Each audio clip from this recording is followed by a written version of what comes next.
सरपसंद के मकरू चालों के हाथ कठपुतली बनने की कोशिश करते हैं, उनके बारे में बाखबर रहिएगा।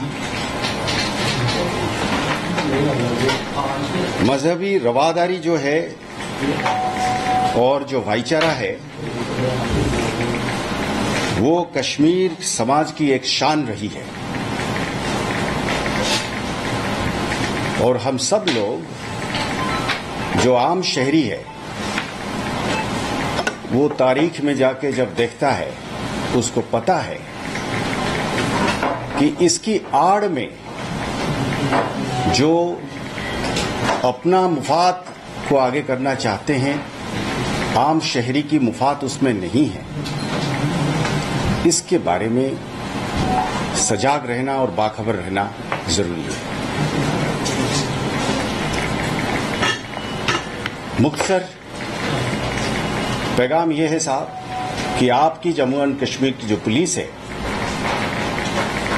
वो एकदम अलर्ट है इस बात का कि हम पैगंबर साहब की जो शान है, इज्जत है, उसको हम उतना अजीज मानते हैं जितना मुल्क और वतन की शान है और उसकी इज्जत है।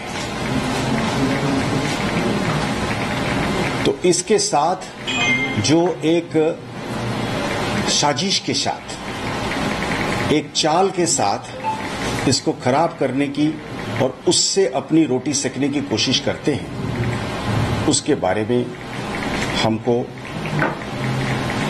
अलर्ट रहनी चाहिए और कानून के साथ देना चाहिए। आपको भरोसा करना है कि कानून के रखवाले के हिसाब से जम्मू कश्मीर पुलिस इस पर पूरी अमल से अपना फराइज अदा करेगी। सड़क के ऊपर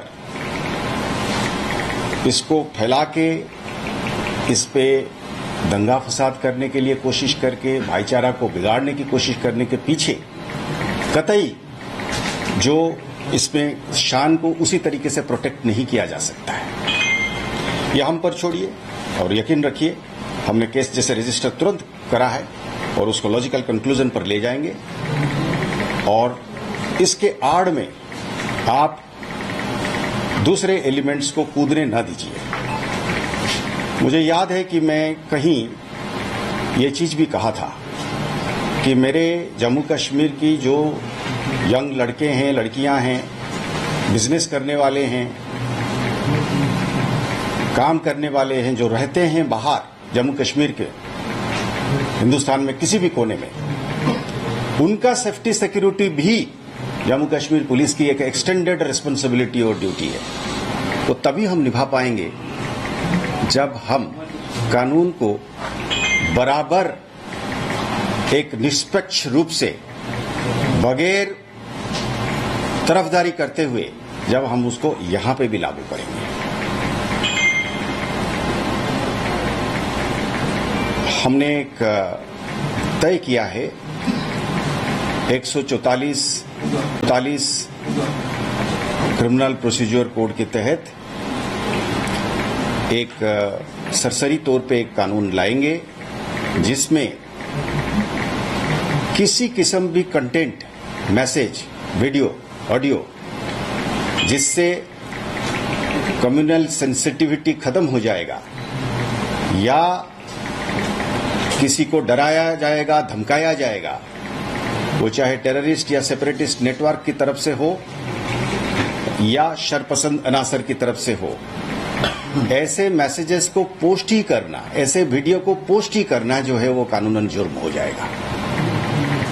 पोस्ट करने वाले को हम जरूर कानून के दायरे में लाएंगे और उसको फॉरवर्ड करना, उसको शेयर करना भी कानूनन जुर्म हो जाएगा।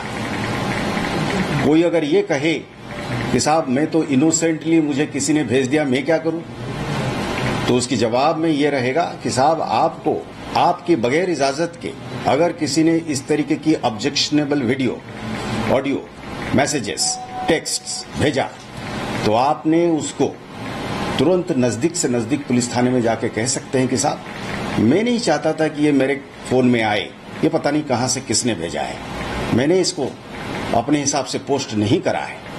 आप ये इंफॉर्मेशन अपनी तरफ से दे दीजिएगा, आप इसके बाहर हो जाएंगे, आप क्रिमिनल लायबिलिटी के बाहर हो जाएंगे। पर उसके आगे अगर आप जानते हैं कि ये video, post, message, text, audio एक माहौल को खराब करने वाला किसी टेररिस्ट या सेपरेटिस्ट नेटवर्क का है, या कोई अनाशर है ऐसा जो इसमें दंगा फसाद कराना चाहता है, या पैगंबर साहब का जैसे इज्जत को ठेस पहुंचाने वाला काम करता है, कम्युनली सेंसिटिव चीजें को पोस्ट करता है, तो आगे फिर आप उसको फॉरवर्ड करते हो तो वो कानूनन जुर्म बन जाएगा। हम फिर खाली उसी बुनियाद पर हम कार्रवाई करने के लिए कानून हमें इजाजत देगी, हम उसको कोर्ट में पेश करेंगे और उसके खिलाफ कार्रवाई होगी। और हमें यकीनन ऐसे लोगों को इंडेक्स करके रखेंगे ताकि उनको हर हालत पे, हर स्टेज पे उनको ये डिसइंसेंटिव रहे कि उन्होंने ये गलत काम करी थी, क्योंकि ऐसे करना से ही लोगों के मन में भय पैदा होता है, पब्लिक डिसऑर्डर होती है, उससे फिर खलल पड़ता है, बिजनेस बंद होती है, कॉलेज बंद होता है, लोगों की पढ़ाइयों में बाधा प्राप्ति होता है, एग्जाम बंद होते हैं, सारा सिस्टम जो है तहस नहस हो जाता है, क्योंकि चंद लोग अपना फराइज से बाहर जाते हैं और फायदा लेके इस पे अपना रोटी सेकने की कोशिश करते हैं। यही पैगाम था। हमें पूरी उम्मीद है कि J&K पुलिस के साथ आम शहरी, आम आवाम इस काम में हमें मदद करेगा, ताकि हम एक आम शहरी और आम आवाम की बिजनेस में, पढ़ाई में, लिखाई में, चलने फिरने में बगैर डर के, बगैर दिक्कत के वो कर सके, इसमें हमारी मदद कर सके। कानूनी कार्रवाई हर तरफ से करी है, केसेस रजिस्टर्ड है, इन्वेस्टिगेशन रवा है, हम नजर रख रहे हैं, एविडेंस कलेक्ट कर रहे हैं। हमने इस चीज की भी एविडेंस कलेक्ट कर रहे हैं कि इसको लेकर जो प्रोटेस्ट की आड़ में दूसरा काम करने की कोशिश कर रहे हैं, उनके ऊपर भी नजर रखे हुए हैं, उनके खिलाफ भी सबूत इकट्ठा कर रहे हैं। तो इस तरीके से इन्वेस्टिगेशन और ऑर्डर मेंटेन करने के लिए जो कानूनी कार्रवाइयां हैं वो सारे रवा है कि इज्जत को बरकरार रखा जाए। उनका पैगाम कुछ, उनका मकसद कुछ और है। उसको हर जगह पे चंद बदमाश होते हैं, उसके लिए कानून है ना। तो कानून को सड़क पे लेने वाला और उसके ऊपर रोटी सेकने वाला और उससे जो फायदा मिलेगा उसको हथियाने वाला वो तो है, और उन्हीं लोगों को अलग थलग करनी है। उसी अलग थलग के सिलसिले में जम्मू कश्मीर पुलिस आवाम के साथ मान। हम चाहते हैं आप और हम मिलके, इस सड़क पे चलने वाला आप हैं, मैं हूं। आप नहीं चाहेंगे कि मैं वहां से घर तक नहीं पहुंच सकता हूं, सड़क पे अचानक कोई दंगा फसाद हो जाए। आप नहीं चाहेंगे कि आपका बच्चा स्कूल गया हुआ है और आने के टाइम में फंस जाए। आप नहीं चाहेंगे कि आपका भाई का दुकान जो खुला हुआ है उसमें 4 पत्थर चल जाए और पूरे दिन भर की जो है वो रोजगार बंद हो जाए। आप नहीं चाहेंगे कि आप मंदिर में जाते हैं, मस्जिद जाते हैं इबादत करने के लिए और वहां जाके कुछ और हंगामा खड़ा हो जाता है। आम शहरी नहीं चाहेगा ऐसे। आम शहरी चाहेगा कि अगर किसी ने बेहुरमती करी है, अगर किसी ने बेअदबी करी है, उसके खिलाफ कड़ी से कड़ी कार्रवाई की जाए। पर यह नहीं चाहेगा कि इसकी आड़ में कोई दूसरे लोग बैठ के जो है और सिलसिला शुरू कर दे और प्रोग्राम बना के उसको आगे ले जाए। तरह में अब कुछ चीजें जो है वो एक ऑपरेशनल कॉन्फिडेंशियलिटी भी होती है, पर कुछ चीजें आप मीडिया में हैं तो कुछ चीजें आपको मैं क्या छिपाऊं। सच्चाई तो यही है कि वहां पे डिपार्टमेंट जैसी बैठी हुई है इस चीज को इंडस्ट्रियल स्केल पे इसको आगे करने के लिए। A particular action has been done deliberately with malicious intent to further certain falsehood, and that falsehood leads to loss of life, loss of property, further violence, further attacks on individual citizens, fear and terror and intimidation. Law itself makes it very clear that they would be held responsible. I clearly remember in one of the cases of the NIA, the honorable judge accepted this as evidence. बाएं हाथ में programme निकलता था बंद का और law and order का, दाएं हाथ पे जिस दिन बंद कल की कैलेंडर निकलती थी और यहां पे वायलेंस होता था, लोग मरते थे, पेलेट गन चलता था, दुकानें जल जाती थी, गाड़ियां जल जाती थी। तो जज साहब को क्या कहा गया, सर हमारे पास ये एविडेंस है कि इस पर इस तरीके की भड़काने वाली या मिसगाइडिंग स्टेटमेंट्स दी जा रही है और इधर से उसके डायरेक्ट कनेक्शंस में वायलेंस हो रहा है। अब हर वक्त हर सिचुएशन में फ्रीडम ऑफ एक्सप्रेशन भी है प्रोटेस्ट करने का, वो होना भी चाहिए, सबके लिए है, डिसेंट है। तो पर जब स्टेटमेंट्स हम देते हैं, खासकर पब्लिक फिगर्स होने के नाते, हमको ये देखना है कि ये वाली स्टेटमेंट, पहला चीज हमको देखना है कि इसमें सच्चाई है कि नहीं है, इसमें हकीकत है कि नहीं है। आप जब कोई स्टेटमेंट देते हैं तो उसके बड़े छोटे नुआंसेस होते हैं, तो क्या वो सच्चाई के ऊपर है?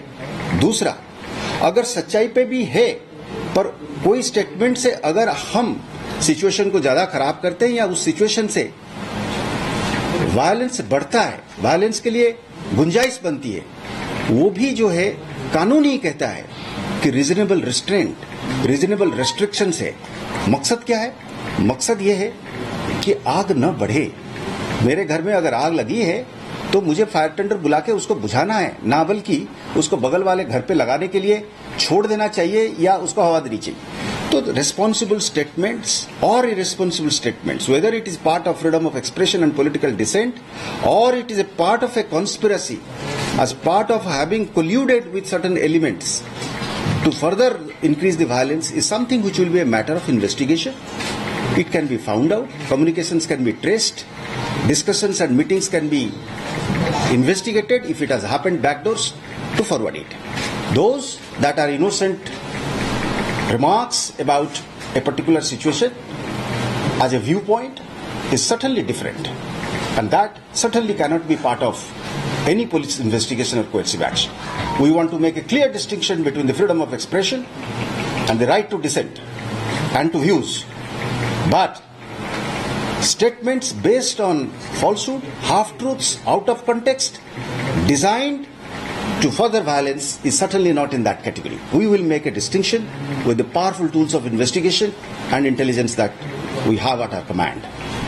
Sir, what is the security situation in Rajouri and Bhuj right now, sir? क्योंकि अभी भी लगातार ऑपरेशंस आपके चल रहे हैं। अभी I think we will make an end to this. This is a separate subject.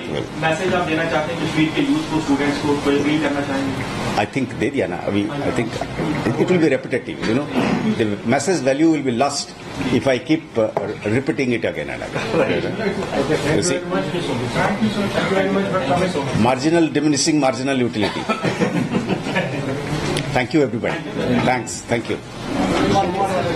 We'll go to that.